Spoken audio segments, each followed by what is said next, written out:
this drop weight method is actually employed in a apparatus called speglemometer, okay, staglemometer, and here we call tensiometer. This is tensiometer. So this portion we have an accurate microbalance, and here we are hanging, that microbalance is actually connected to this hook and then the ring, you see there, right? And then we have a beaker filled with the sample, and this whole system is actually computer controlled. So what happens is we initially take that beaker, move that beaker in the upward direction such that the ring gets immersed into the liquid, and then slowly, very progressively move it in the downward direction. So when you are moving it in the downward direction, that is when the force starts acting on the circumference of the Dionoy ring, and the force is actually the resistance that is offered for its detachment. So that maximum force that is not allowing the ring to detach from the surface is what we are trying to calculate here. So that is how Dionoy ring method simply works, okay? And this accurate microbalance measures that force that is being that is acting on the ring. Alright. So if you see, the force is actually a component of many things. This is not exactly the force that is acting on the ring. In fact, there are other forces also coming into picture. So what are those forces? For example, we have the weight of the ring itself. That itself is an additional force. So that needs to be excluded from the actual force that is being measured by the accurate balance. So that is a standard anyways. So this ring diameter, ring weight are all standards. So that will be taken care by the system. Next, what are the other forces that are acting? So this is the ring. You have a contact angle here. So we do not expect zero contact angle. We cannot expect zero contact angle. You have a meniscus of the liquid here. So this is the ring. So you have a liquid meniscus like this. Okay. So with this weight of the liquid is also acting. This is the additional force that is being acted. So we have to exclude this part also. So this force that is actually being measured by the accurate microbalance is not only the weight of the that particular ring, but it also depends on the shape of this meniscus, the weight of the sample that is collected in this portion, or I can also consider it as density of the liquid, because it is anyways same whether it is in the meniscus or inside in the bulk region. And it also depends on the radius of this ring. It also depends on the width of the ring. These many factors are being into consideration. Now of these four, three are known. Weight of the ring is known, radius of the ring is known, width of the ring is known. What needs to be known is only the density of the sample. So this is the additional parameter that we have to give in this particular method. So you weigh density using any other method, any way, oscillatory YouTube method or the general mass by volume method, whatever it is. You input that particular density of the sample also here into the system, and that is using that there is a particular relation, a correlation, which will include all these things, all the four things that I have talked about just now, and then it will give you the calculate the force, and then correct that particular force using a correction factor. This correction factor itself involves all those four parameters I talked about, and then surface tension is measured. This L is obviously the perimeter of the ring. So that is how a Dionoy ring method works. Okay, and this is a very accurate method and used predominantly, very famous method also. All right, and in addition, besides this method, we also have another method called Wilhelm plate method. So because it is a ring, you cannot expect zero contact angle. But when it is a plate, you can expect complete wettability. So if it is a plate, you can expect the liquid actually starting from this region and then it goes this way. So you can expect complete wettability in case of plate. But in case of ring, it is just a very thin surface, so you cannot expect complete wettability. So Wilhelm plate method is actually more accurate than ring method.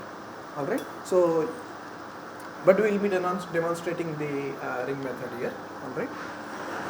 So this is the Wilhelm plate. You see this? So the same principle, this will be hung there. Alright.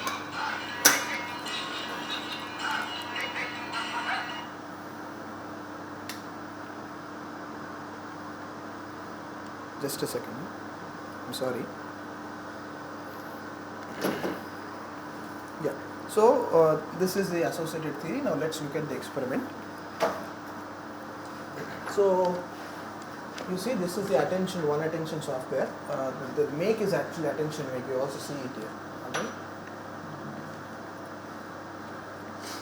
So this particular tensiometer gives us a lot of options. It also allows us to measure the adhesive force, contact angle, density using a ball method we call it. Okay, and CMC, surface tension, interfacial tension. But anyways, the scope of this particular experiment is only surface tension. We'll confine it to that now. So right click, then surface tension with ring, with Wilhelmina plate. So all these options are available. With ring is what we're going to do now. Experiment name, let's say B1. So I'm using water as a sample. Okay.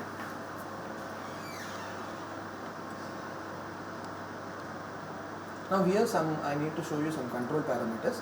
So these are all the speeds of the speed control. You can also change here also, but this is something important. Minimum number of points is 10. So 10 at 10 different points, it actually looks at the measurement, the force that is being acting on the ring, and then it will average and give you the surface tension along with the standard deviation. 10 different points around the periphery? Yes, yes. So based on that points, the accuracy will become? Accuracy? Yeah. Will come? Yeah, standard deviation. I'll show you. Standard deviation also will be cancelled. Okay. Yes. So this is the start button. You can just see, and here you have options like liquid phase and heavy phase. So liquid phase is light phase is always air. Okay, but you can also give if there is any other thing, you can also provide that. And in our case, heavy phase is water, the sample, or you can change the sample that is required as per whatever the sample you want. You can just select that particular sample, and in fact you can also add a new sample. Okay, so you can add a new sample, and for that new sample the value that is needed is rho, density alone. As I already mentioned, density is important. So you can add a new sample, add its density, and then find out allow that particular added sample to be the heavy phase, and then start the measurement. So that other parameters that are required for different other no, they will be the same. Which parameters are you talking about? Like this? No, these are all material for you now. This is a library. It already has some. No, so this temperature, molecular weight, that is not required for the measurement of surface. Yeah, I'll come with the variation of temperature. I'll talk about that.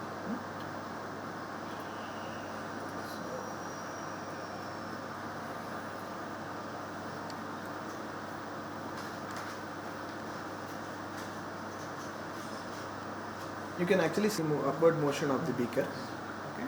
And this is a chiller equipment. Why? Again, as I told, it is to measure surface tension with respect to temperature. Okay. So now we are doing at this ambient temperature only. So I have not switched on the chiller. Okay. So there is water always circulated to this water bath.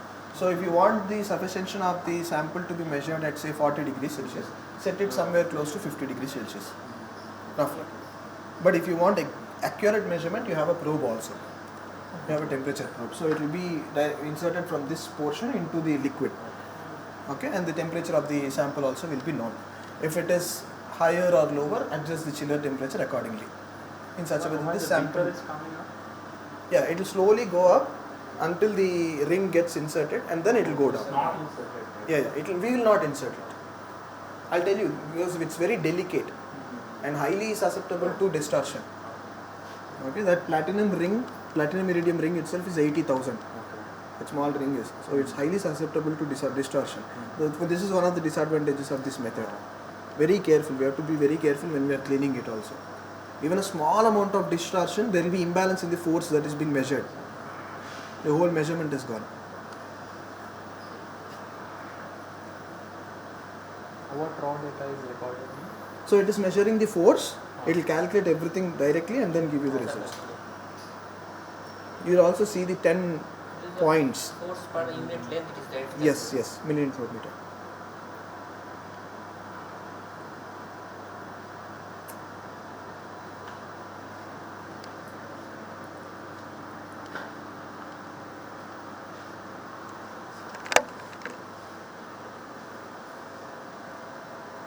So it will take around 5 to 10 minutes. So as I told, yes, you can see it from here. You can see.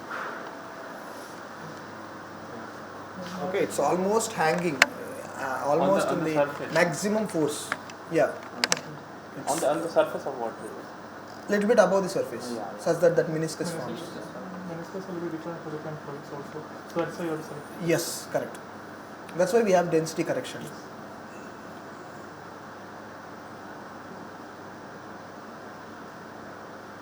Okay, so as I told, there are some disadvantages with this method. One is density correction. We have to give the density value every time for every sample. Okay, whatever sample you are trying to measure, we have to give density also for that particular sample.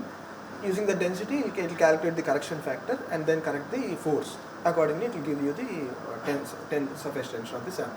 That is one thing. The other disadvantage is platinum iridium ring.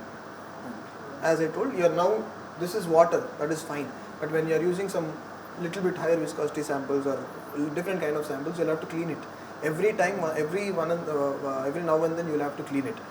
So what you do is you dip it in a solvent, say isopropanol or acetone, and carefully wipe it with tissue paper, and then use a burner. Yeah, so that it is completely dry, and this thing also allows us to increase the contact angle. So increase the wettability. Contact angle is also same. So you make it completely dry and then keep it for the next sample. Load it for the next sample. So this procedure is there. That is anyway, and when you are cleaning, you should be very careful because it is, as I told, it is susceptible to distortion. A very fragile ring. All right. So these are the two main associated disadvantages with surface tensiometer. But when you are using Wilhelm plate, that contact angle issue is not there. That correction is almost that contact angle will be close to zero. Zero, not possible with human beings, but close to zero.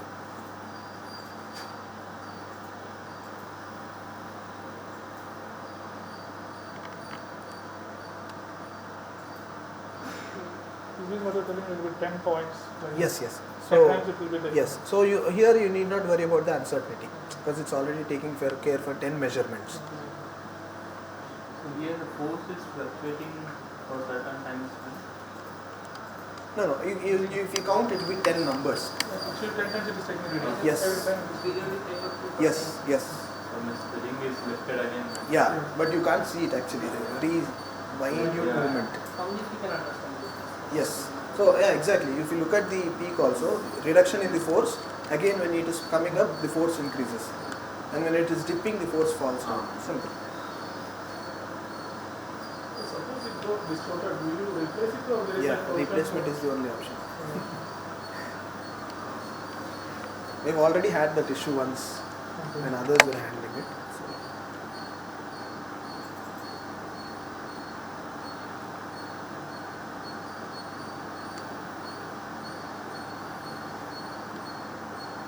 So this will black out and this will turn blue when the measurement is over. And I need not say you should not touch the table when the measurement is going on because even a small vibration. Yeah. Yeah, now it is slightly moving. So now the measurement is over. Okay, just, Yeah, it completely detached. Okay. So now you can see the analysis window, and here is your sample E1 water. So click it, then you see force per length. These are for 10. Yeah, 10 measurements, so 10 numbers, 10 samples. You can go for statistics, calculate all the required things, and you see the mean standard deviation is, mean of the sample is 70.904 milliliter per meter, and the standard deviation min max values and points used are also mentioned here. Okay, so and this is all.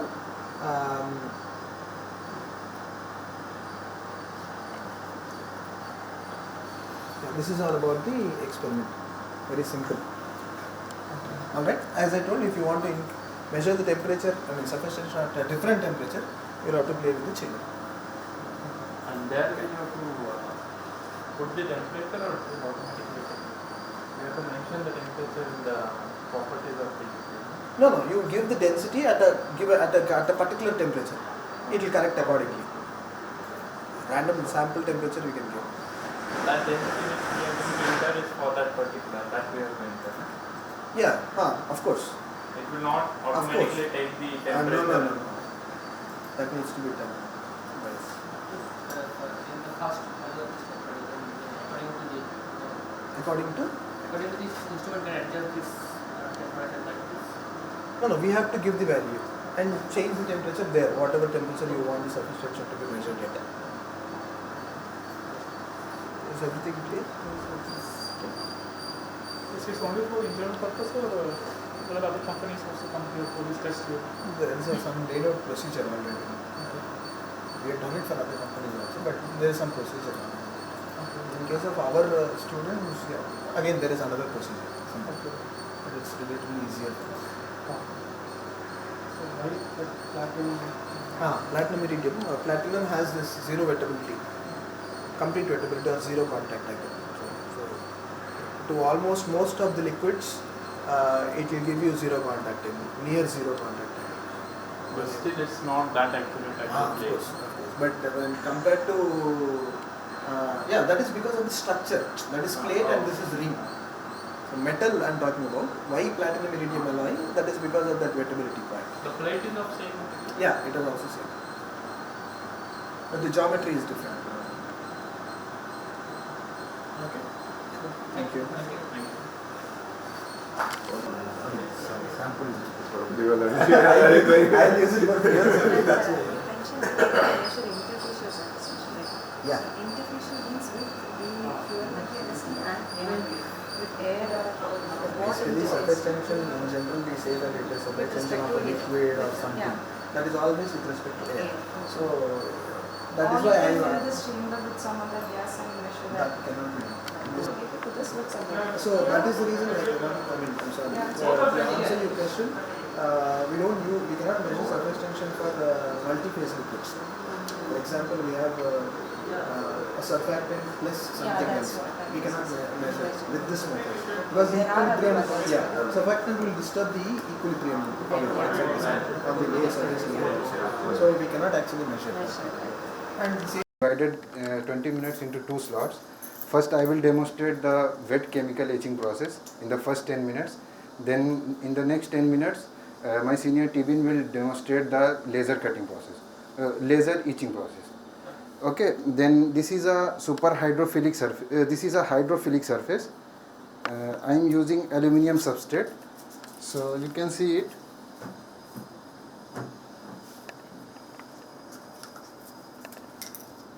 You can see this is a hydrophilic in nature.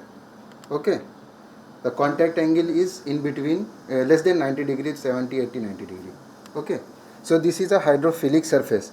So I am going to make this surface super hydrophilic, contact angle less than 90 degree by using the wet chemical etching process. Okay. Contact angle less than 10 degrees. Okay, less than, yeah, contact angle less than 10 degree. Super hydrophilic. Super hydrophilic. Less than 10 surface. degrees. Yeah. So the first step is to give a ultrasonic bath to this using a DI water and ethanol solution. So I am going to give it a ultrasonic bath. So this is a fume hood.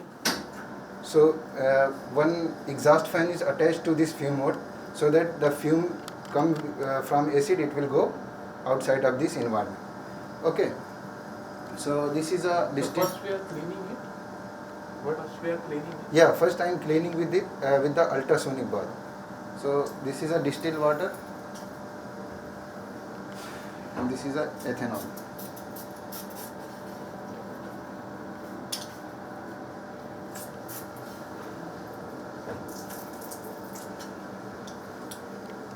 Okay, you see. Ultrasonic bath. This is a ultrasonic bath.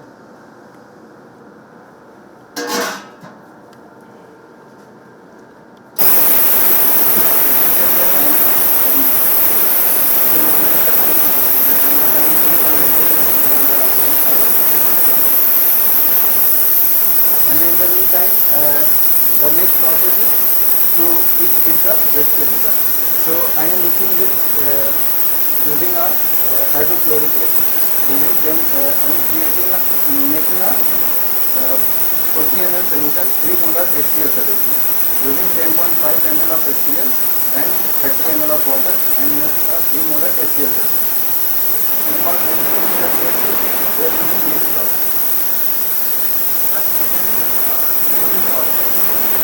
Yeah, we can also use the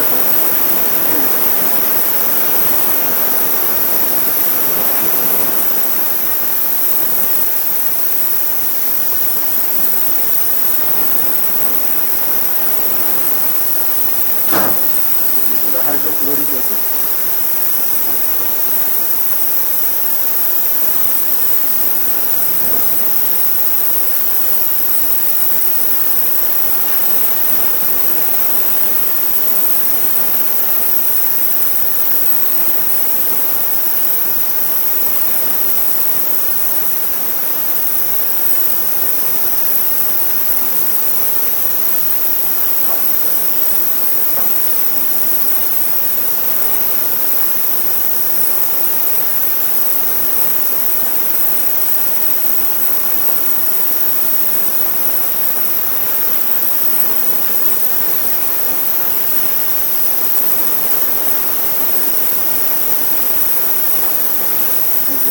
So this is approximately 10.5 ml HCl solution.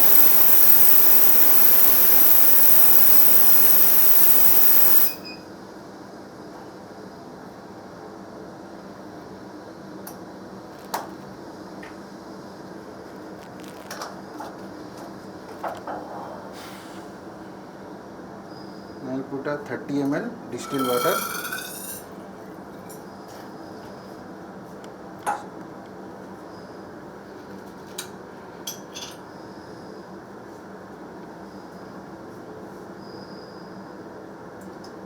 So this is a 30 ml distilled water.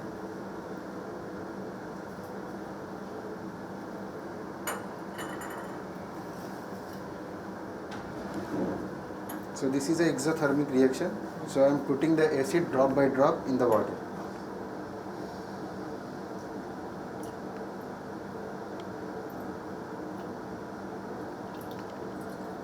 You can see that fumes are coming. That's it. Now the solution is prepared.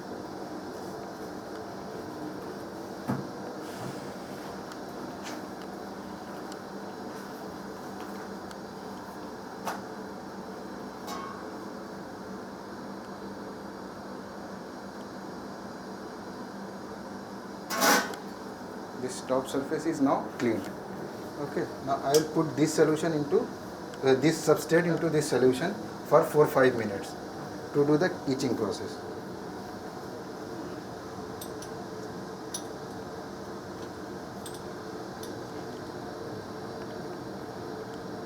Before putting this solution, first I will dry this solution.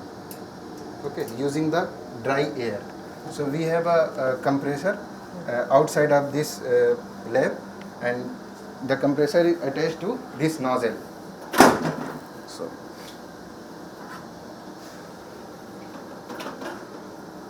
we are using this for drying the substrate.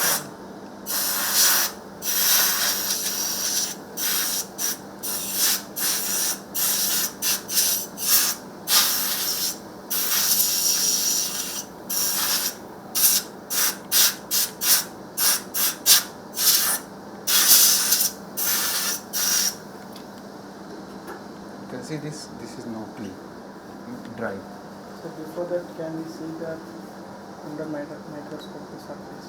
Actually, we have only 10 minutes of time, so it is not possible to demonstrate in that time. So I will put this into this solution.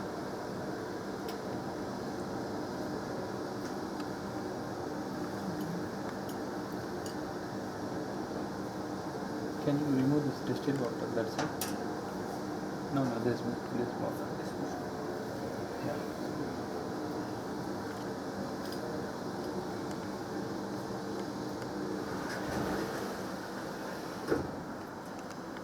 Some bubbles are coming. Yeah, because of the reaction. Acid and metal reaction, the hydrogen gas is coming out. Is it coming from the edges right now or from the overall surface? It is coming from overall surface. It starts with edges, then It starts with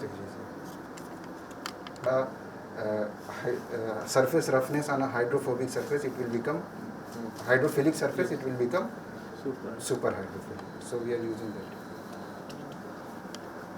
So now the only top portion will be each or the bottom? Yeah, top portion will each to more. But there will be reaction at bottom surface also. Yeah, bottom surface will also As it is dipped in the acid, so reaction will occur. Occur in every the water every acid place. touching on the petri dish, it will not. Okay, no, but bottom surface has If it is exposed to acid, then it will. For the top surface is more. more. Yeah, more it will be. Yeah, that is what I. So it create like a micro texture on Mhm. top of it. So roughness will be in the order of 5 to 10 micron. Okay, and for bottom also it will be the same No, it roughness will or? be low. Huh? So it will be low. non-uniform also. Okay. So, can we say like to get the uniform surface roughness on from the both the sides, we should keep it Yeah. at certain height, Height. in the same solution. Then it will be. But how we will keep it?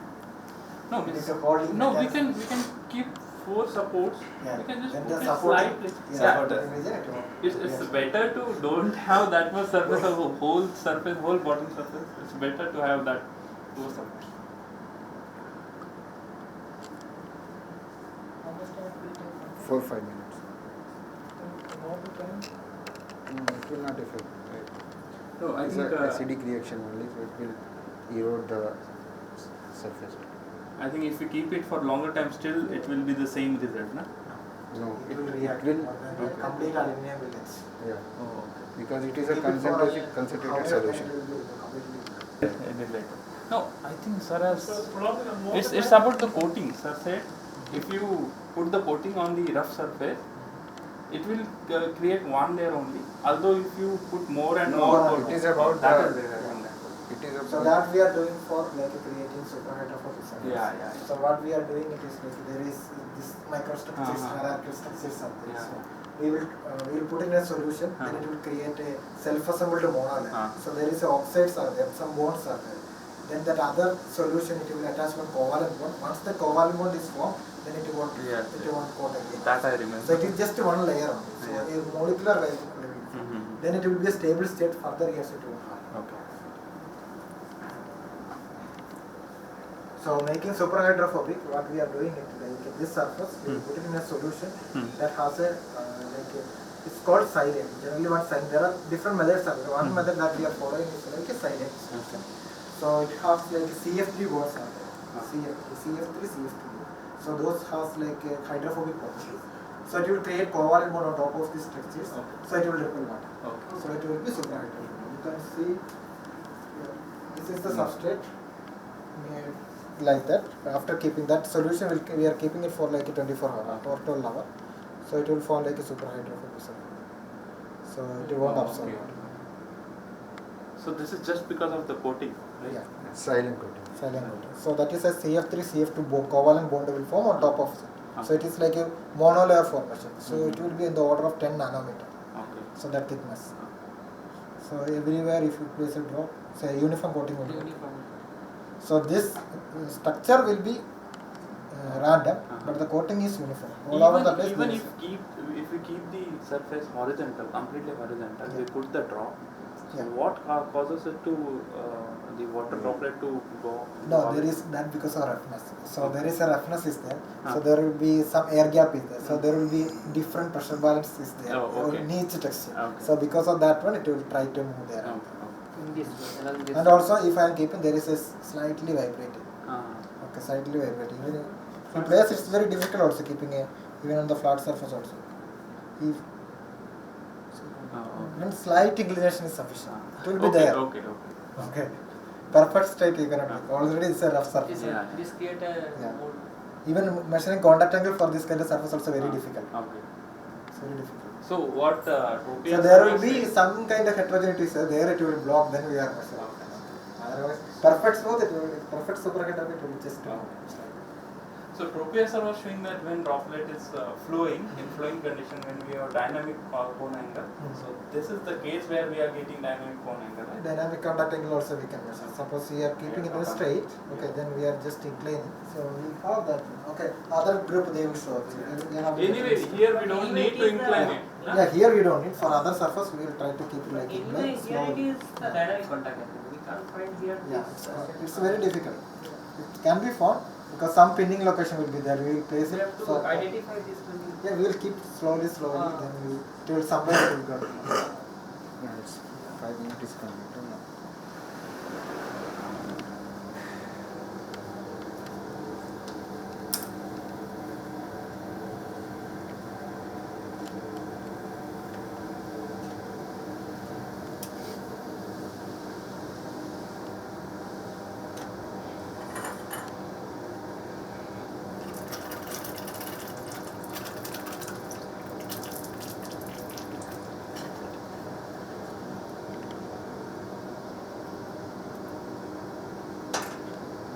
again I will dry this substrate.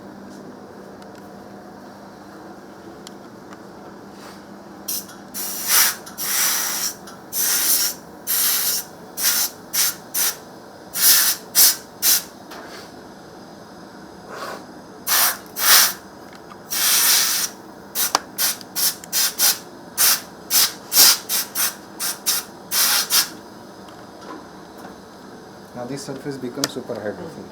You can see that if you put a drop, this is It's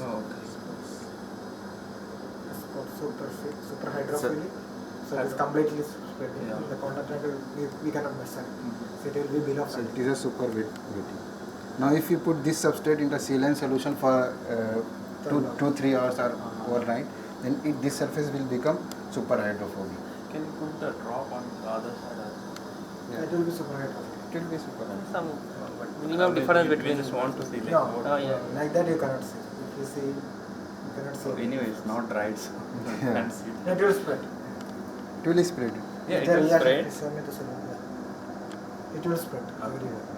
Otherwise, you will see the spot where it is No, not I etched. was And that's I just what want it to is. see like as we keep it on the Yeah. bottom of the plate there, na? Yeah. So I thought like the spread will be somewhat slower than the spread which happens. No, because this 3 vol is little high, so it will happen.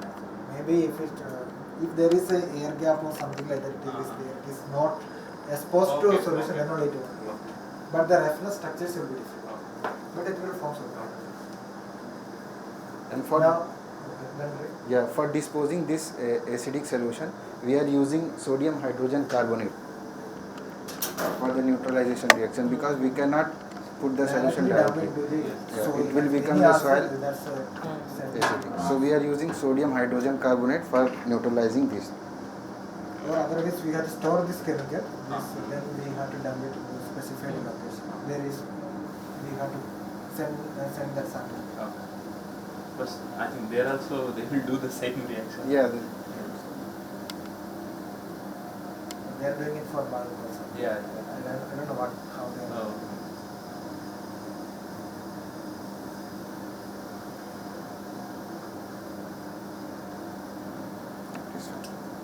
This is small quantity, that's why we are doing it. Otherwise, we will store it in cans.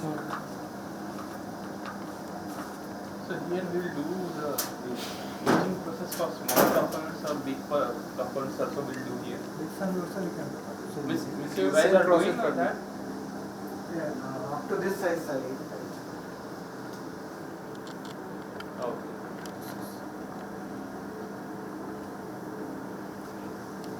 even bigger size also we can do. Even lab scalable procedures. Because we have one more lab in the ground floor. There I will show how to do this metallurgy pattern. Like now we have hydrophobic and super hydrophobic. So how we can combination of both at a particular size. Pattern is called metallurgy pattern.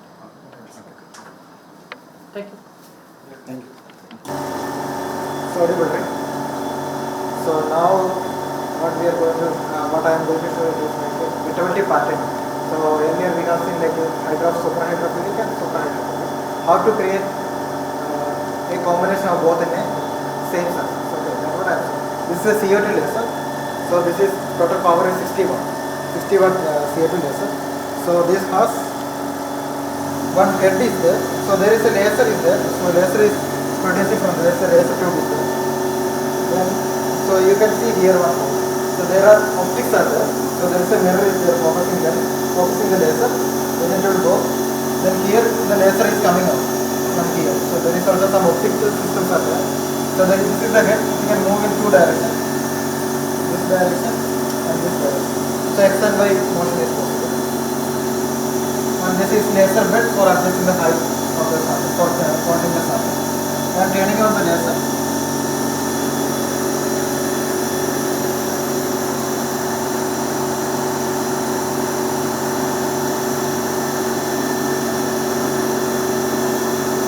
So while turning on the laser, it automatically goes to 0 location for calibration.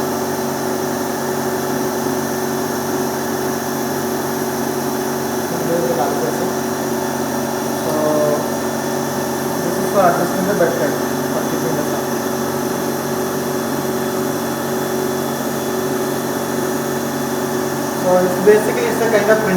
we have to send a design, okay, through the computer. So now I have already created one design here that we are doing it in order. And we are just sending it to the software. So software side we are just uploading it over here. Then we are printing it. That's how we are doing it. Now we have a red shape structure. Okay, there is a red color is there, right? So this structure we are going to print it over here. Okay. I already done for like earlier parts. So another one I will do. So this is actually completely supervised of this surface. This whole surface is supervised. So if you place the drop, it's created I think 2 or 3 years back. This surface. Yeah, it will be there. If you rub it or scratch it, then it will be there. If you are not doing like that, if you keep it in environment, it will be scratched. Now it is like there is this laser we have two controls. Two control we have. One is laser power and the speed of the laser. How fast it is moving. Okay. So if the power is high, then it will edge more. Okay. The speed is low also, then also it will edge. So you have to control these two for doing some specific purpose. And we have to trial and error. We have to find it for the specific subject how we have to do that. So is there any table or correlation? No. Like how much? Yeah, some not correlation. Some values are there. Even inbuilt systems are there. For some specific material, what is the value for cutting? So we can do two operations. One is like engraving, so removing a layer from property. Then another operation is cutting. So this is what design we may do here. So it's just cutting. This is acrylic, normal acrylic. So it is cutting. We cannot do metal cutting at all. So this power is not sufficient. So it's like some item of acrylic we can cut it. So any design we can do. So this is a complicated design. So normal manufacturing procedure is very difficult to do. Then another one is this is actually a coated aluminum plate. So this is like black coating, black coating or anodized coating. So we created this fluid mechanics lab in the AutoCAD and we just engrave it. So you can see that this layer is removed on this location, so this is visible. So similarly I am doing the same procedure like this procedure I am doing it. And this procedure is called raster. So this cutting procedure is called vector. So then for any like camera for any of this we have to do focus. So there is a focal point here. So laser also anywhere there is a focal distance. There the maximum power. So this is for focusing. So in this there is the option is there for focusing. So focusing. So if you click anywhere, then the laser will reach at the top.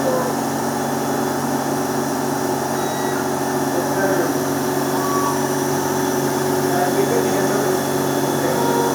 So it is somewhere 29 or some 15. You can see from the scale also. You can exactly reaching at there. So there is a scale is there. So then up to 29. So the laser is at the focus point right now? Yeah. No, it's not a focus. We have to focus it. And the structure, whether it is a microstructure or the nanostructure, Which one? which means is Here we are not textured. We are just removing that layer that we have coated on top of you it. say it depends on the laser power and the Yeah. speed. This power is not sufficient. It cannot create any roughness or all metal it cannot create any roughness. But suppose you are doing like a PDM, that depending upon power and speed, so it will create different roughness. So it will create, it will just remove metal, it cannot do it. If you have a layer, it will remove that layer. So now we are focusing it. So this is actually for focusing this slot, we have to reach up to here, these two different bars. So now it is not in focus. Can you tell me anything? This photo, can you tell me anything? So there is one location is there. So there is a distance is there, right? Focusing is for any camera. So suppose it's like 10 number. So we have to focus at that location. Okay. So here for calibration we are doing here for this specific instrument. And this we have to keep on the object itself, not on the... on the object. So the where we wanted to do the process. Now we have to lift up. Lift up the object. So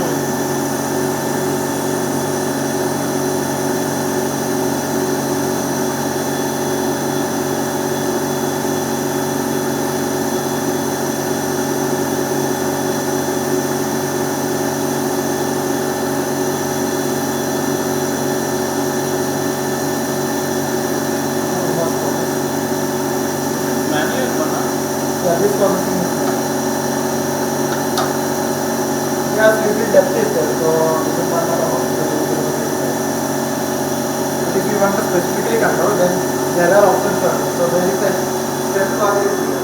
So the 5 of it. So you can access from here also. So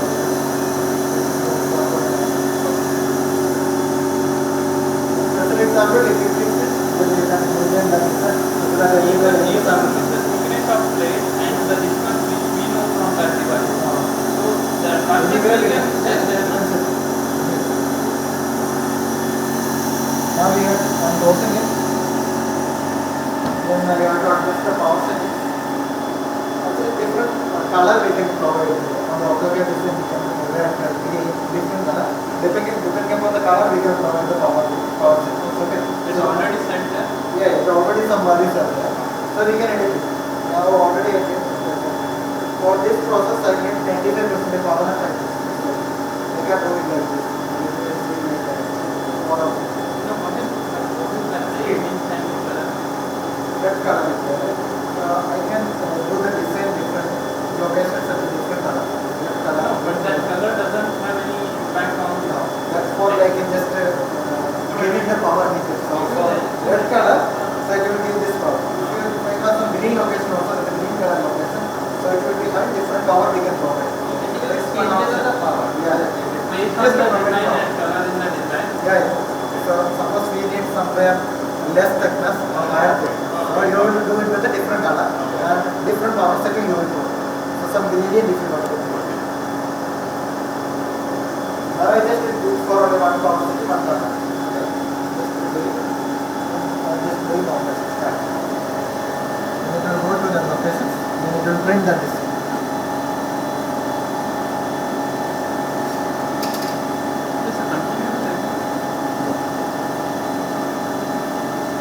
But why then the particular spot is showing bright? Like light also suppose something will reflect sometimes. Oh no, I think It's like some kind of. I think at the edge it's a Yeah. triangular kind of structure. So at this point only one drop is there. Now it's showing the line, complete line. Yeah, then it is stopping. Yeah, It's a boundary, It's right? sloping. Huh? Then return time it later on will be there. It is stopping. Then again we start. So the return direction, so forward direction, the power is there.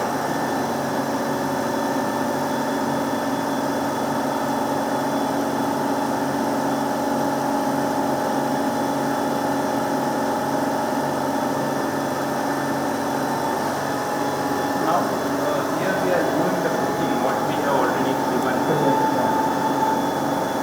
That fades in as a hydrophilic, hydrophilic. Yeah. So now we created that wedge shape. You see. Yes. So inside it will be superhydrophilic, outside will be superhydrophilic. So there is a barrier. So now if I am placing a droplet,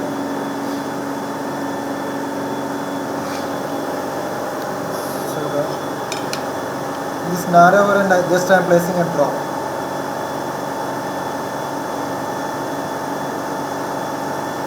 Just to spread, it's like a self-transfer.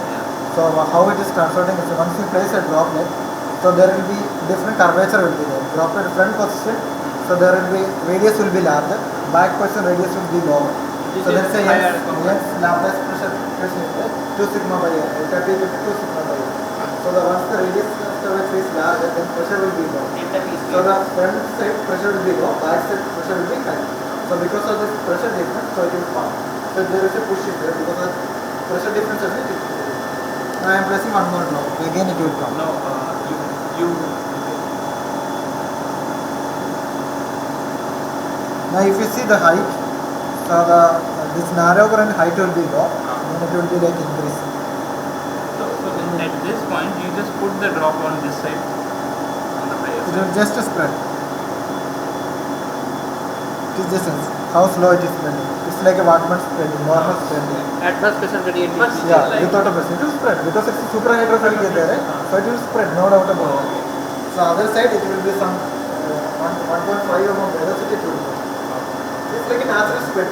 Suppose you place a droplet on a paper, it will spread, right? It's called Wattman spreading. So similar, but the it will speed happen. of spreading is So higher. it is like a transport. So this is because what we have created is according to that. Because what I am asking is that at this age the structure is less microstructure than the other Not side. because of that. I said like suppose you are placing a drop. So this is like a radius is same over there. Then if you are placing this kind of structure, the radius will be higher up in the front side and the back side radius will be lower. So because of this radius difference, the average pressure will be different at the front position and back position. And because of this pressure difference, it will move from one side to another side. This is the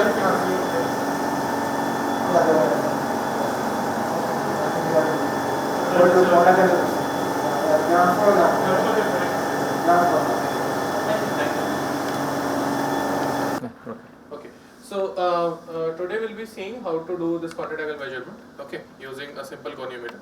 So this is a simple goniometer. This is not a completely automatic goniometer. This is a semi-automatic goniometer. It means most of the things you have to do manually, okay. It's not like you can do it easily in here. So that's why we are only just going to look at how to actually measure contact angle using this, right? So first I will just explain a little bit about the setup. So this is the simple goniometer. You have the light here. The light is having two different settings. You can go to a low lighting mode or a high lighting mode, okay.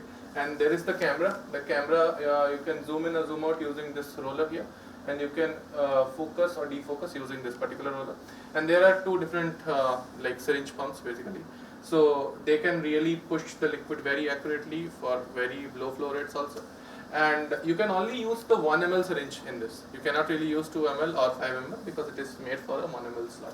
Okay, and this is your main surface on which you are going to put your specific substrate, whatever you want to use to see the contact angle, right? So These two are for what purpose? Like these two, why these two are different? two are not different. Two are exactly the same. Okay, but if you want to do some other kind of measurement, like let's say if you want to do something like 2 sessile drops at once, or two sessile drops on some kind of thin film, then you need to actuate both of them together. Okay. But we don't need. We just need one. It will be enough. Okay. So So this is the software. This is the Cruise Advanced software that is used. That comes with the goniometer, and we are going to use this sessile drop option in this. So sessile drop option you can only use for contact angle measurement and contact angle hysteresis measurement. We are only going to show you contact angle measurement, although I will discuss CAH. And there is another method called the pendant drop method that you can use to measure surface tension or the interfacial tension and like various other things. So we'll just add and start it.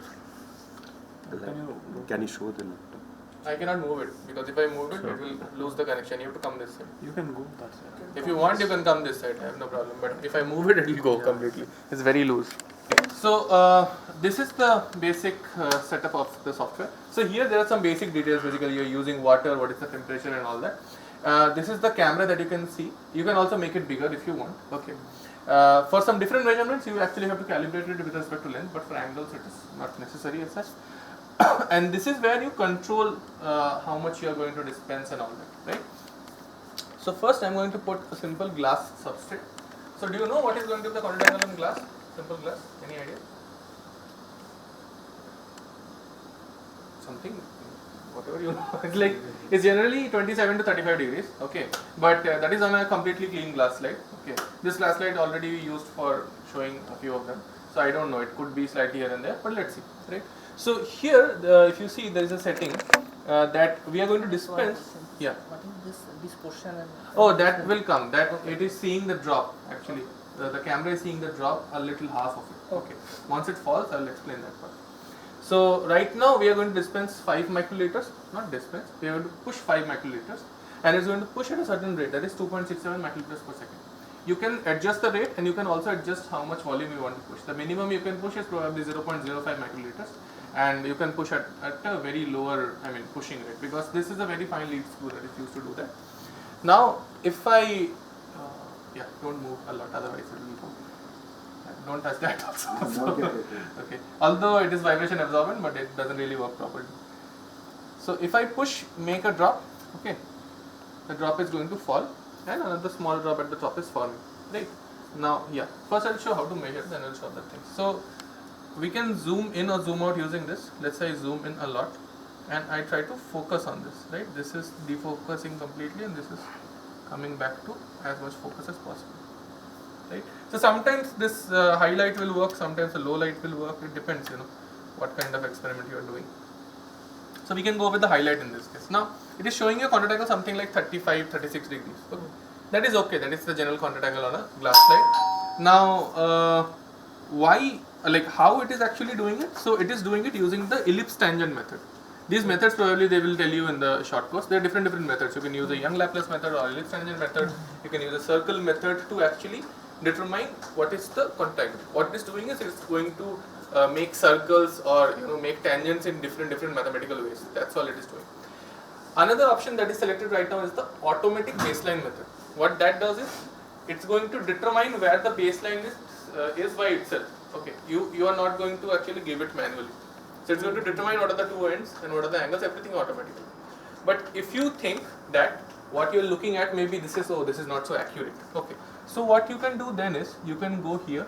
You can go to the manual baseline option, and you can actually drag this point to exactly the points you want them to be, and then it will show you certain angle depending on what kind of method you have chosen. Now you want to measure it, right? You want to really get this photo for your paper or something. So to get that image and the measurement, you just click this button once, and it takes the measurement, and it will take the left and right measurements and it will give you the average on the graph. Okay. If you do that, let's say a number of times, if you click it, let's say. How many times it will take for the average? Oh, it is just taking average of the left and right side contact angle for now. Now, if you keep pushing that button a few times, it's going to take the contact angle at each instant. Okay. So right now the average is of the left and right only. Left and right only, and after that, that average angle is also averaged and shown to you here. Okay. Now, why is this important? Why you want to do this? For 2-3 reasons. Okay. The first thing is that sometimes you want to wait and see that okay, is the contact angle varying a lot? What is going on? You want to take a number of readings and take a statistical average for a better understanding. That's one reason. Second reason could be that if you want to do something like the advancing or receding contact angle measurement, then you need this kind of a setup in the software to do it. Why? So what is advancing contact angle? You know, right? I hope the course is already teaching that. So the advancing contact angle is simply this, that if you have a drop on a substrate, you want to know that if I keep adding some differential amount of liquid in the drop, at what point the contact line of the drop starts to move, right? So in that case, what is important? Volume has to be really low. Secondly, what is important? You have to really know after what angle it moves. So for doing so, what we do is, like manually if you want to do it, it will take 1 hour, okay. So generally there are automatic goniometers that do it better, but manually people have done, initially that's how people have done. You take this base up, the needle will go into the liquid, and then you have to change the setting to something like 0.2 microliters you are going to dispense at a very low rate, okay. So there is no inertia in the system as such, and slowly what will happen is, this spinning is going to resist the volume that you are putting in, and this angle is going to change. So the angle is going to go something like 40 or 42 degrees, and after that you will see it will slowly start spreading. So that is the advancing angle. But how will you know exactly this is the advancing angle? So if you keep taking measurements after each time you push some liquid, it's going to give you a graph like this, which goes up like this and then remains constant. So if it is constant for 4 or 5 different volumes, then you know that you have reached the advancing angle and it is now slowly spreading. Because if the volume is too less, the spread you can't even see from naked eye and know, right? But if you are measuring the angle, you can know that okay, we have reached the advancing angle. The same logic will apply for. So this is simply the number of measurements you are taking, okay, and this is the value in angles, okay. So for the receding angle, the same thing you have to do, but you have to put the needle inside and you have to write down here minus 0.2, okay. So then it will start sucking liquid out of the volume, and the angle is going to recede to a certain point, and then the contact line is going to move. But you can only know that properly using the plot, that it's going to come down. Yeah, it's going to come down to a certain point and then the angle will not change. It will constantly go, right? So you know the advancing and receding. Thirdly, why this can be important is, let's say you are using some different kind of liquid, in which case the evaporation rate is very high. Okay, so let's say you are using heptane or some kind of alkane kind of liquid. the evaporation rates are very high, and you are trying to understand, okay, with evaporation how the contact angle dynamics changes. In that case, you have a stopwatch and you have this. After 30 seconds, you take another reading. 30 seconds, you take another reading. So in that case, you need this kind of a setup. Now, this is for a simple glass slide. This is the simplest case possible. What if you have a different kind of substrate? For example, this is a this is something called a superhydrophobic substrate. Okay, so this is a kind of superhydrophobic surface that we make in our lab. There are a number of different ways to make it. This is made using something called the carbon sorting method, a particular way of carbon sorting method in which it is stabilized. So in fact, this particular substrate that you see is made like 6 months back. Okay, and it still is showing a good angle. We have checked like 145 degrees around it is showing. Okay, So what we are getting is the roughness of the surface. yes, it is like really rough. So because the roughness has to be very high. But yeah, this is not exactly the roughness as such, because the roughness is at micro and nano scales. Okay, but this is a little bit of aberration that you can see. Yeah. So because it's a little old substrate. Okay, new one will not have anything. It will look very plain. Irregularities of this surface.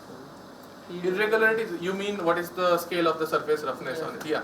So generally that will be something like 2 microns to 5 microns. Okay. But the point is that the 2 micron to 5 micron, like on that, it's also going to have a nanometric roughness, a few nanometers, because these are carbon soot particles which go and stick there, right? So if you, I think it is the Casey or the Wenzel equation, I don't remember, but that area fraction when you are trying to calculate, you are going to multiply F1 and F2, and then it becomes a very high area. So what is the important factor is the roughness ratio. Okay. So the roughness ratio is basically that what is the area, the actual area or the actual length of the substrate, and what is the projected area, projected length. So that is over 1.8 in this case, right? So that is what takes a simple PDMS layer, which is hydrophobic in nature, to super hydrophobic like zone, because you've increased it. Now we again push 5 microliters, although ideally we should push a little slowly. And you see the drop comes and it stays there. Now you see we have used the manual baseline method and it is here, right? Let's say I try the automatic baseline. See, in automatic baseline again it is showing around 147 degrees, which is correct. It is not really wrong. You can also do it using the manual baseline method. Now in this case again you can use the same thing, and I mean it's going to show you the contact angle. You can measure it a number of times and you can see it is showing you the difference, although there are measurements for different cases. You can also do the contact angle hysteresis for this case, but in this case it's going to be very sensitive. So the definition of a superhydrophobic surface is that the contact angle has to be more than 145. Nowadays they even say more than 150, okay, like strictly. And the contact angle hysteresis should not cross 4 degrees, okay. So what that also means is that there is a tendency for these drops to actually roll on these kind of surfaces. So it will be very difficult for you to measure the CAH, okay. So for measuring CAH, the first thing they do is they are going to actually block it from all sides, so there is no air as such. And you are going to move it very, very slowly as you can, so that, I mean, the droplet is not disturbed, okay. And the volumes that you give, initially, like for example, for the glass slide, I was saying that 0.2 microliters will work at each push. Here you have to go something like 0.05 or 0.1, because even that 0.2 will create enough inertia that it might get disturbed. So you don't want it to get disturbed. Okay. So that is a even more like sensitive experiment. Okay. So that will take more than 1.5 hours or something. So actually do slowly. Okay. So yeah, that's pretty much it. One thing I just Yeah, you can. when you were talking about this droplet evaporation, you are taking Yeah. like that 30. What is the time period for this? What is the? No, that will depend upon. You have to know something about the liquid, right? How fast it evaporates. Okay. If you want to know that, okay, how the contact angle changes. Let's say if I take dodecan. My question is that exactly according to liquid, we can consider the evaporation time scale. Yes. So you can we can just consider the scaling ratio of this time scale to the experiment like this. So the thing is this. Let's say practically if your time is something like 1 second, then it will be very difficult to do using this, because scaling we have come reduce this. no, it might not give you. I mean, it depends on how quickly your angle changes compared to how quickly it evaporates. So the time scale of change of your angle to the time scale of evaporation is going to decide. So let's say your evaporation actually happens quite fast, but your angle is not changing that quickly. So then you have some time and you can click and get a good data. But let's say your evaporation is low or high, whatever, but your angle changes really quickly. Then you need an automated system. Then a manual system will, because if your angle changes something like 5 degrees in every second, you cannot push it that quickly, right? So yeah, so this depends on how quickly you can measure. So there are some ways to actually automate it. I mean, you can probably automate it this also, but you might have to write a background code or use some options. It is possible to do so, but the limit of that is something that you can only know by actually doing it. Yeah. Anything else you want to ask? Can we measure the dynamic contact angle with this? Let's say for a drop impact case or something like that. You're saying? Like drop is flowing over the surface in that case. No, you cannot, because this is not a high-speed camera. Dynamic contact angle you cannot measure using this camera. No, if we can place a high-speed camera here. If you can place a high-speed camera here, yes, you can do so. But that high-speed camera will not be compatible with the software, so you cannot actually do it. If you want to do dynamic contact angle measurement, then you have to use high-speed cameras like this, and you have to, like for example, I work in drop impact, so that's why you have to like capture the video, take it to a different software, and do something completely different to get it. So there is another open source software you can use to automate to get the contact angles. Image also you can use, but there are others. Image you have to do a lot of things manually, and there are other softwares you can do it very smoothly. Yeah. Anything else? Okay. Yeah. Bala?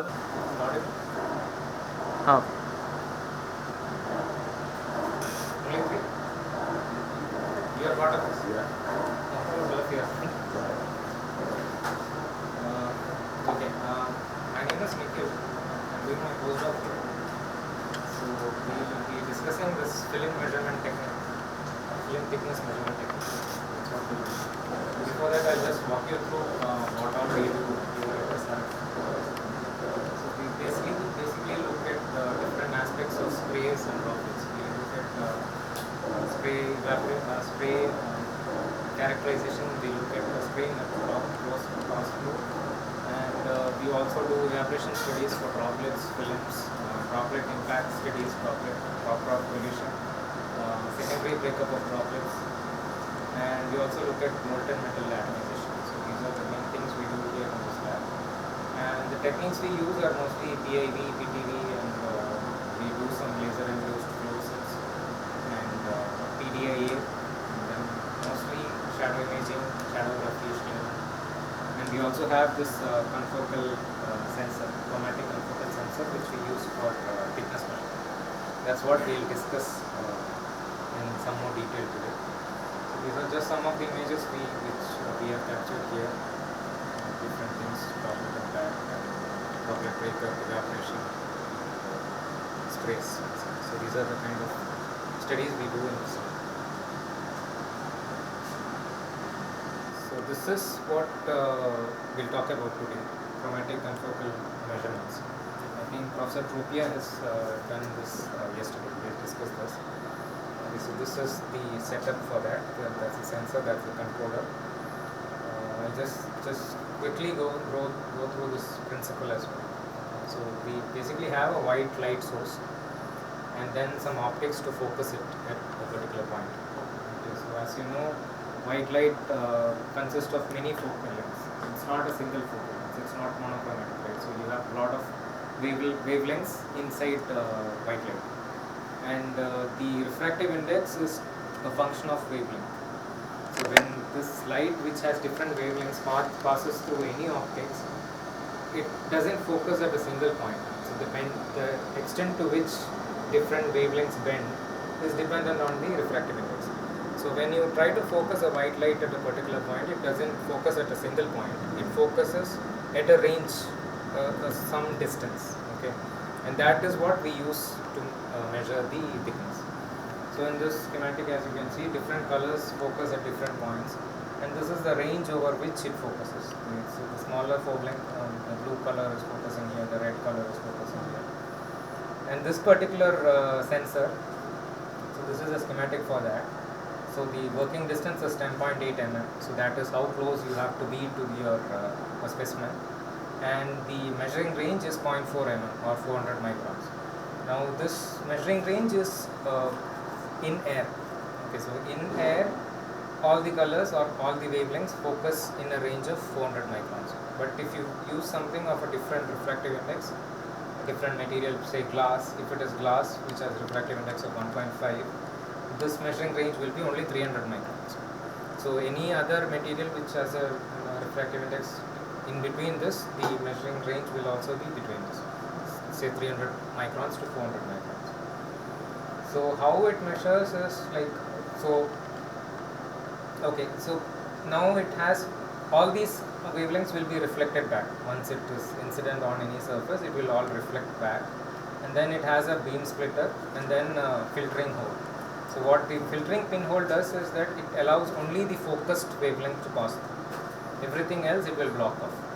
So this spectrometer will now detect what wavelength is focused on the surface. Okay. So now if you have two surfaces, now whatever medium you are trying to measure the thickness of should be transparent, it cannot be opaque. So the spectrometer will typically receive two wavelengths, one from the bottom surface and one from the top surface.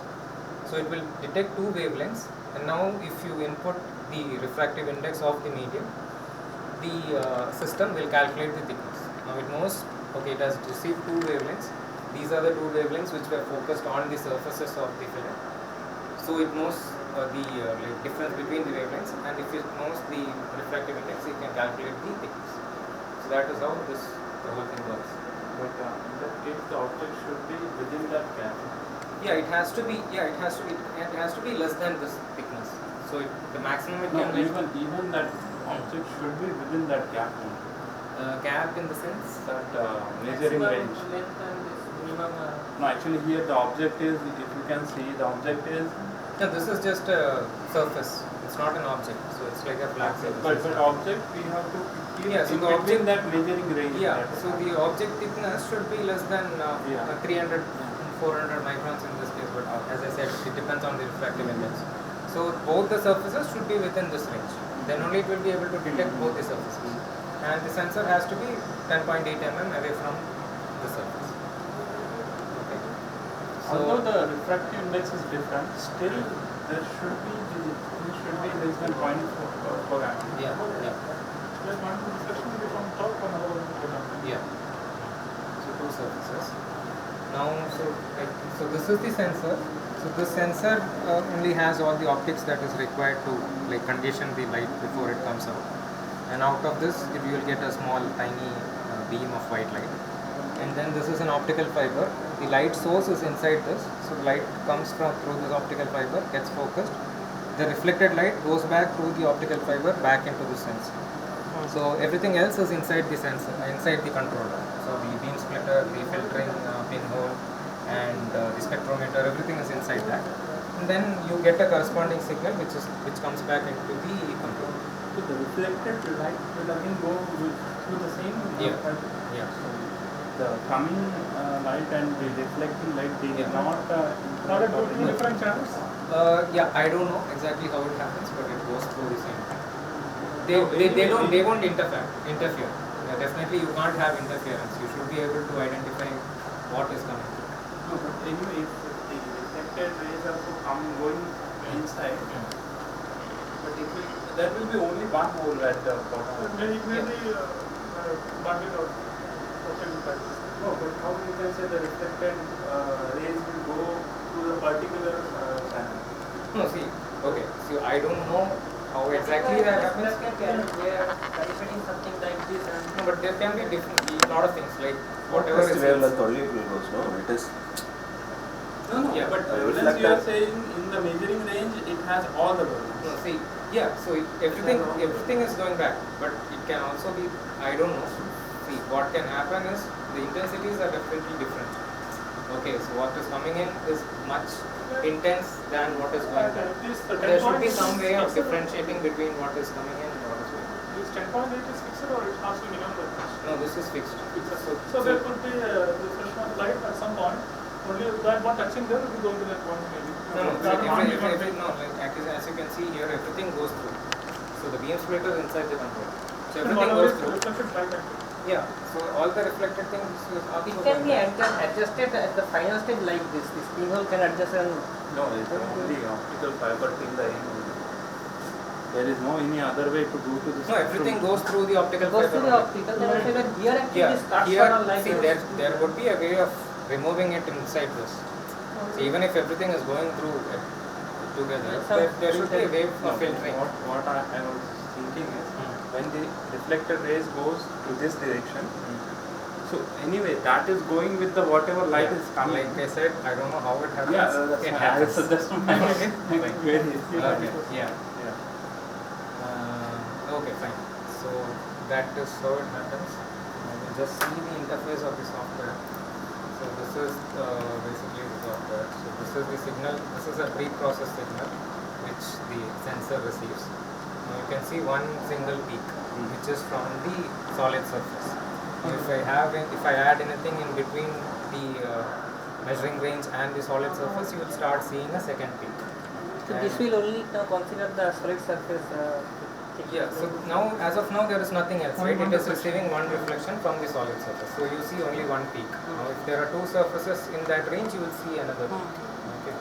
Can you explain the graphs like what is on the? No, these are.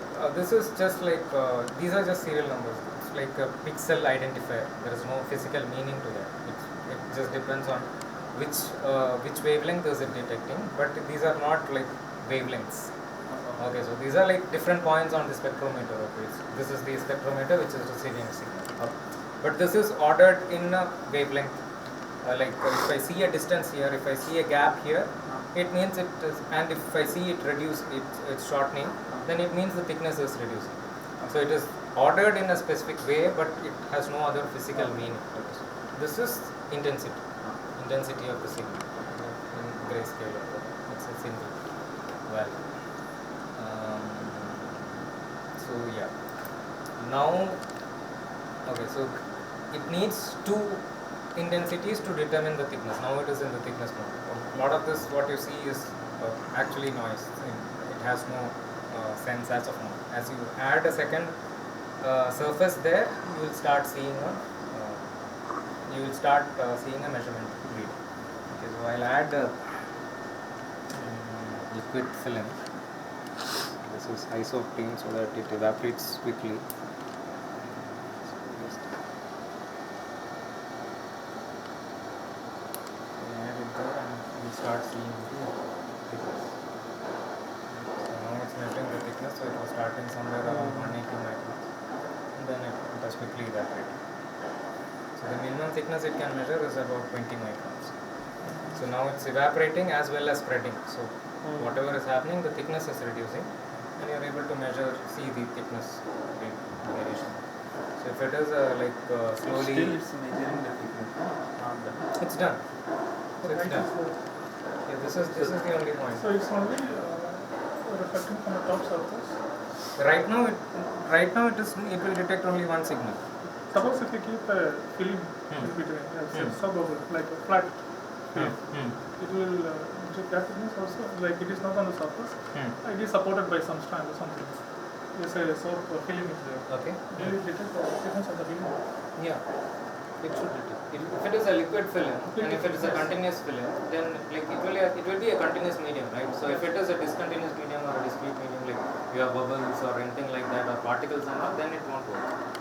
But as long as it is a continuous medium, then it will work, even if it is supported. This film thickness, you are measuring this the maximum minimum wavelength that is considered in this. It is a uniform throughout this surface that is spreading.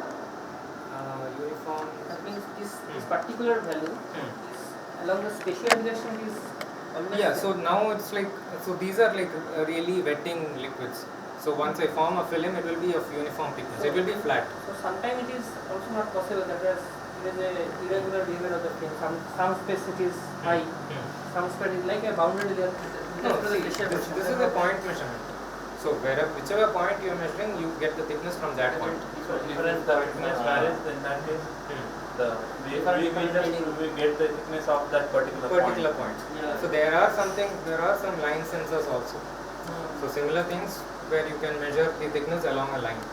So that is also there, but this particular thing is a point sensor. Okay. So wherever you are measuring, that is where you get. And as we said, like if we have a soap bubble, in that case, Bubble won't work. no, but still we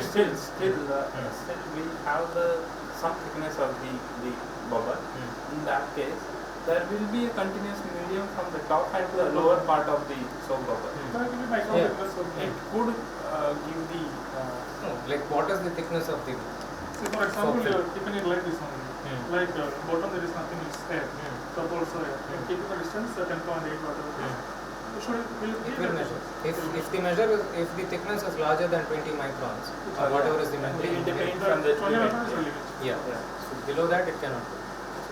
If it is within that, it will measure. So it doesn't need a surface. It just needs two reflections from two surfaces. Doesn't need a solid surface. Can be two liquid surfaces. Which means okay. Even if there is one surface below that bubble, so that film. No, but if the second surface is also within the measuring range, then it will be a problem. If it is outside the range, it shouldn't be a problem. In this case, we have put some liquid on the surface of the plate. So, for this particular case, I am asking, why do we need the bottom surface? Because it's already on the metal surface, right? No, it's detecting from the metal surface only. It won't detect the liquid. See, it is going to wet the surface. It's going to get a signal from the. Unless there is an air gap or something, you won't detect the bottom. There is no bottom liquid surface, right? The solid surface and the top liquid surface. Okay, so there is it's no taking the bottom surface as the interface. Is the metal surface or the lowermost liquid surface? There is no lower liquid surface. No, there is some There will be some interface between the solid and the lower liquid. Yeah, but that is the same. Like there is nothing between the solid and liquid surface, right? It is a surface on which the liquid is lying. What is there between the liquid and the solid?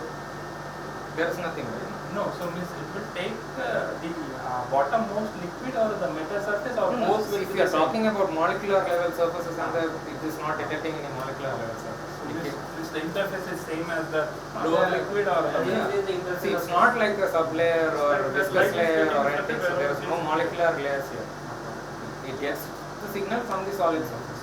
Like on the top also it gets a signal because of a change in refractive index. The reflection is not because of anything else. Okay, light is getting reflected or bending or whatever scattering is happening because it is going through a medium of a different refractive index. And it's not a molecular physics. In that physics. case, we can say that it is taking the reflected light from the lower liquid layer, because from the metal, how it will reflect? It will reflect.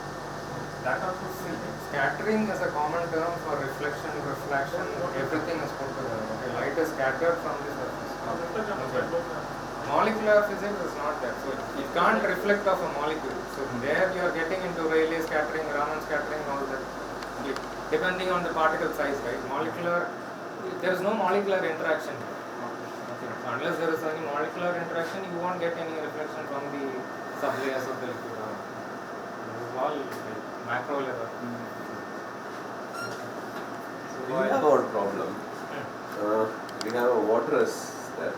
We have a solid body, and we have a water. In between there is an air layer. Can we measure the thickness of the air layer? It should be possible.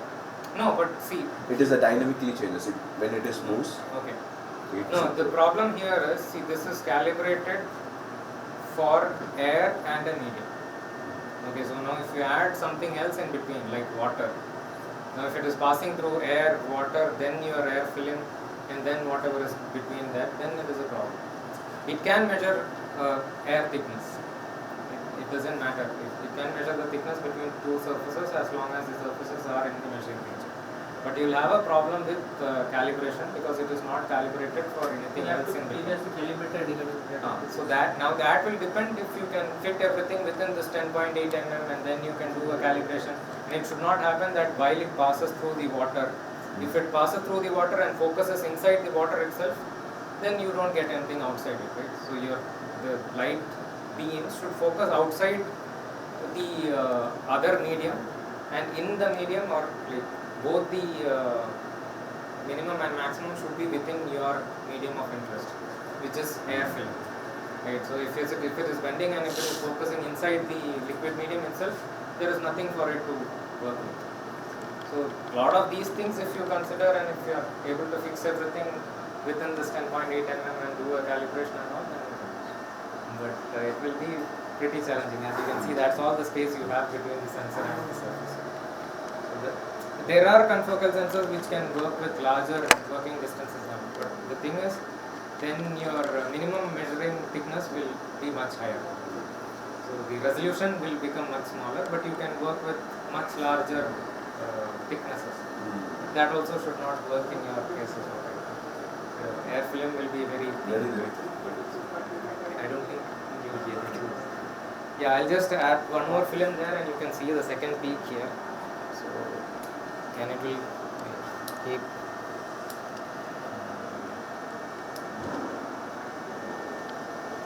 You can see the peak move towards the other peak. Sure. Yeah. That is how it has moved, and like the thickness will be smaller than what it can resolve. So, yeah, I think that's pretty much what I wanted to show. So this is point measurement, no? This is so we have line measurement also. We don't have, but companies do make. Okay. And the surface measurement. Surface measurement in the sense? As if we have some liquid film. Area. Area. No, not that I know of. Okay. But line sensors are there. Okay, but I'm curious, like, can we put this system in any kind of space where we can measure the thickness of the actual liquid film from kind of any injector kind of thing? Inside an injector? Yeah. No, not exactly inside, but if the liquid is sprayed and there will be film formed because of that spray, not on the surface, in the environment itself. So film, where film? So actually, one of my colleagues is doing the experiment. So he has the liquid jet, and because of the air surrounding to that liquid, the liquid is kind of round shape, it's coming out like this. Like hollow point spray. Yeah. So in that case, can we use this there to measure the thickness of that film? It should be possible. Should be possible. See, but there are a lot of issues in a spray and all, right? Most of, it need not be, but most of the time the spray itself won't be stationary. It may be flapping, it may be moving here and So there. in that case, accordingly, he will gauge the variation in the thickness based on the time. Not the thickness. See, the position has to be fixed, right? If the spray itself is moving, if it's a fixed spray and there is nothing else. Another issue which you might face is that droplets falling on the sensor and blocking the sensor. If it falls on the sensor on the glass, if we cover it, you can't cover it. You can't. How will we cover it? No, this we can cover it. You can cover from the side, but you can't cover the bottom surface. Okay. So the bottom surface you can have water depositing and then you won't get consumed. But if we can, anyways, not like I'm talking about this particular instrument, but if anyone can fabricate a new which can avoid the water droplet to go inside, that is Okay. No, so right now what he will do, he will take the images, whether shadowgraph images or the LF images, and he will do the processing and then he will get some thickness. So if we can use this, so we can correlate the thickness from this. No, so these are the challenges. See, in principle this should work. See, but the thing is, like when you go that close to a spray and all, the chances are that droplets will take the. Yeah, it's not protecting. See, droplets fall on the glass which is in front of it. Below this it is a glass, right? And you can't block it. And you need the entire area of it. You can't just put a hole somewhere and then try to get a signal. It needs the entire area of the glass. Now, if liquid falls on that glass and blocks the glass, or just forms a layer, it need not block also. You won't get any meaningful signal. Glass, which glass? So there is a glass below that through which light comes. Yeah, that's below this. What I am saying, if this is a film, we put this. Your spray is going to be like this way. Yeah. or like this, whichever. Yeah, anyway, it's vertically down. We put the instrument here. See, you have to be that close. You have to be that close. Yeah. So none of the droplets should fall on the glass, which is in front Where of is us. the glass? I'm not putting any glass here. There is a glass below this. See, below the sensor, there is a glass through which light comes out. Okay. So if any droplet falls on the glass and covers the glass, then you don't get any meaningful signal. The random behavior. Yes, before that 10 mm you are saying. Before that 10 mm the glass is there, no? See, the glass is here. See, this one. This is a glass. So this, you see this lens, right? So it's basically a glass lens which is used to focus. It actually has in front of this lens there will be a protective glass also. But nothing can fall on any of this and block the view. Which is most likely what will happen if you take it that close to a screen. It also happens. There are challenges, we can say. There are a lot of challenges. Like in principle, it is pretty straightforward, but while we use it, there are a lot of challenges. Same thing happens when there is a film with some non-condensable gases. So this will create another layer, like the layer above the liquid, something like this. No, but as long as it doesn't change the refractive index and all vapors, okay, there will be some vapor mixed with whatever air is already there. As long as it doesn't affect the refractive index by much, there is no effect. But if it is some liquid which vaporizes. Instead of some liquid, we may consider the film. So one liquid should be evaporated, putting some layer on this. Yeah, but generally it will move away, right? So it won't stay there unless it is some vapor which is like highly dense and all, and it stays there and is significantly changing the refractive index of the medium. Then you will have to do some calibration for that. But still, I think it will not take much time to measure the thickness. So anyway, if you put any evaporative liquid on that, it will just take some That's what. time. So the vapor. We can calibrate something. We can. So the vapor will quickly move away. It's not going to stay there. So unless you are doing some experiment with a lot of liquid and it's like what do you say? It's a very dense thing and it's slowly evaporating. So that's what. It shouldn't change. Is that when there is a liquid and there is a liquid with a non-condensable gas, when it's condensate, there is some prepared layer of this other liquid. It's formed actually. It's a film condensation type of thing. Okay. And there are two layers simultaneously. Okay, so there's a vapor layer. So Okay. it will not immediately evaporate like this. It becomes in a stable film along with this film. Then we can consider there is. We can calibrate to previous film. Yeah, so there are a lot of things. See, if the whatever layer vapor layer you're talking about, if it is like a very thin layer and all, it's not going to change by much. Okay, so there are two things. Now the refractive index of the medium and the thickness of the medium. Now if the thickness of the medium is like really small, the deviation in light beam will be really small, right? So even if the refractive index is different, it won't deviate by much because it is passing through a small distance. So it's not going to affect your calibration by much. But yeah. Two different liquids or any substances which are transparent and measure the thickness. In that case, we get two different things. No, so this works only with one layer. See, vapor layer is not going to reflect anything. No, not vapor. Two liquids are. Two liquid layers won't work. It is suitable only for one single layer. If you have two layers in that particular range, it will give you the thickness of the top layer. It won't detect the other bottom signals. It will just detect two signals. It actually takes the two strongest signals it receives. Two strongest in that case, it could be the lower most. Yeah. So if the lower surface lower surface is also in that particular range, you will actually get a lot of erroneous things. You won't be able to distinguish which is what. So there's no way to identify this is reflecting from this. This measurement, is there any advancement happens right now to measure such kind of thickness? Two thickness, see, there is another sensor called a interferometric sensor. So that can actually measure up to 3 thicknesses, 3 layer thicknesses. Principle will be same. Principle that works on interferometric principle. So like based on you have a different medium that introduces a path difference. So you take two beams and then cause an interference, and then from the difference pattern you can reduce the completely different. Principle is, yeah. Thank you.